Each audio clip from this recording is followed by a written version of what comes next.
কৃষ্ণাই আঞ্চলিক বন বিষয়া কাৰ্যালয়ে আজি পাইকান দ্বিতীয় খণ্ডৰ 139 হেক্টৰ মাটিৰ জৰীপ অভিযান আৰম্ভ কৰিছে। বন বিভাগৰ সূত্ৰে জনোৱা মতে এই জৰীপ কাৰ্য বনাঞ্চল সংৰক্ষণ আৰু অবৈধ দখলমুক্ত কৰাৰ অংশ হিচাপে আৰম্ভ কৰা হৈছে। বন বিভাগৰ জনশক্তি আৰু ভূমি মাপ জোখৰ বিশেষ দলটোৱে দিনটোত স্থানীয় কৰ্তৃপক্ষৰ সহযোগত প্ৰক্ৰিয়াটো আগবঢ়াইছে। প্ৰশাসনৰ সহায়ত প্ৰযুক্তি ব্যৱস্থাও ব্যৱহাৰ কৰা হৈছে যাতে দখল কৰা এলেকা নিৰ্ভুলভাৱে চিহ্নিত কৰিব পৰা যায়।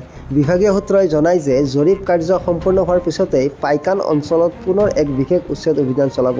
বিগত কেইমাহমানৰ আগতে বনাঞ্চলৰ ওপৰত দখল কৰা কিছু এলেকা উদ্ধাৰ কৰা হৈছিল আৰু এইবাৰ সেই অভিযানক অধিক সুসংগঠিত ৰূপত আগবঢ়াব বুলি জনোৱা হৈছে। বন বিভাগই আশা প্ৰকাশ কৰিছে যে স্থানীয় জনগণেও বন সংৰক্ষণ প্ৰচেষ্টাত সহযোগিতা আগবঢ়াব।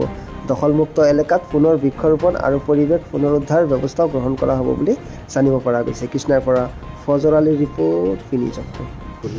এতিয়া আমি পাইকান পাৰ্ট 2 আমাৰ যে 140 হেক্টৰ মাটি মানে এনক্ৰচমেণ্ট হৈ আছে, সেই 140 হেক্টৰ মাটি আমি এতিয়া বেদখল মুক্ত কৰিম।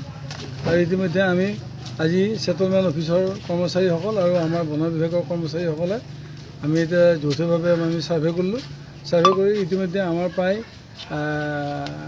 গড়ে 45 হেক্টৰমান মাটি ইতিমধ্যে আমাৰ ছাৰ্ভে হৈ গ'ল আৰু বাকী 100 হেক্টৰ মাটি আছে।